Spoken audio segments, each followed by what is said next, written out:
আসসালামু আলাইকুম সম্মানিত ভিউয়ার্স। আজকে আমরা যাচ্ছি ময়মনসিংহ বিভাগের শেরপুর জেলার ঝিনাইগাতি গজনী অবকাশ কেন্দ্রে। এটি শেরপুর থেকে আনুমানিক দূরত্ব 30 কিলোমিটার। যেখানে যেতে বাস ভাড়া লাগবে আপনাদের 50 টাকা, সিএনজি ভাড়া জনপ্রতি 250 টাকা। এখানে আসার জন্য সড়ক পথে যাতায়াত খুব সহজ। গজনী অবকাশ পর্যন্ত রয়েছে সড়ক ও জনপথ বিভাগের মসৃণ পিচ জ্বালা রাস্তা। প্রিয় ভিউয়ার্স, আমরা এখন অটো নিয়ে শালবনের ভিতর দিয়ে আমরা এই গজনী অবকাশ কেন্দ্রের উদ্দেশ্যে রওনা হচ্ছি। আপনারা একটু পরে দেখবেন। রাজধানী ঢাকা থেকে ময়মনসিংহ হয়ে যাতায়াতের সবচেয়ে উত্তম। উত্তরবঙ্গ থেকে টাঙ্গাইল জামালপুর হয়ে আসতে পারেন সড়ক পথে। শেরপুর শহর থেকে গজনী দূরত্ব মাত্র 30 কিলোমিটার।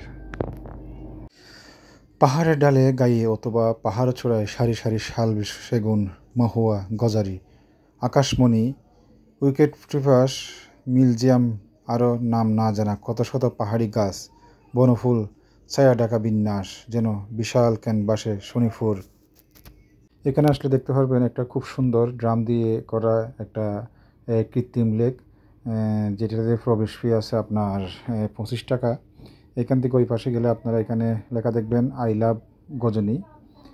খুব সুন্দর। এখান থেকে আপনারা বিশেষ করে শীতের মৌসুমে আসলে এখানে খুব সুন্দর বিনোদন উপভোগ করতে পারবেন।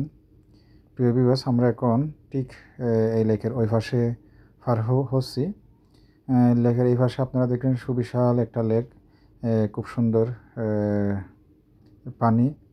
আর ঠিক এই পাশে আছে সুন্দর করে লেখা আছে I love Ghazni. I love গজনীতে আছে আমরা এখন। এটা খুব সুন্দর। আর এখানে পাশে হচ্ছে একটা জলপাই গাছ, যেটা থেকে আমরা জলপাই ফেলে নিছি। এরপরে আপনারা দেখবেন ওই পাশে একটা ঠিক আই লাভ গজনীর ওই পাশে কিছু আপনার এই নৌকা আছে। আপনারা চাইলে এই নৌকাগুলো নিয়ে লেকে ঘুরতে পারেন। এরপর আপনারা অবকাশ কেন্দ্রে ওঠার জন্য সিঁড়ি বেয়ে উঠতেছি। এই সিঁড়ি বেয়ে উঠে ঠিক এই পাশে আছে অবকাশ কেন্দ্র, যেখানে মানুষ আসলে এই অবকাশ কেন্দ্রে রেস্ট নেয়। তবে এখন এই অবকাশ কেন্দ্রে রাত্রি যাপন করা নিষিদ্ধ, বিশেষ করে নিরাপত্তার অভাবে।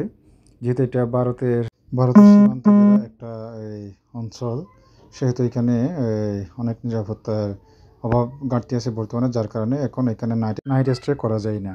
প্রিভিয়াস এই পাশে আছে একটা ডাইনোসর, একটা লম্বা টাওয়ার ছাড়া অনেক কিছু সৌন্দর্য আপনারা উপভোগ করতে পারবেন। আমরা এরপর আপনাদের দেখাবো মধুটিলা। ততক্ষণ আপনারা আমাদের সাথে থাকবেন ইনশাআল্লাহ।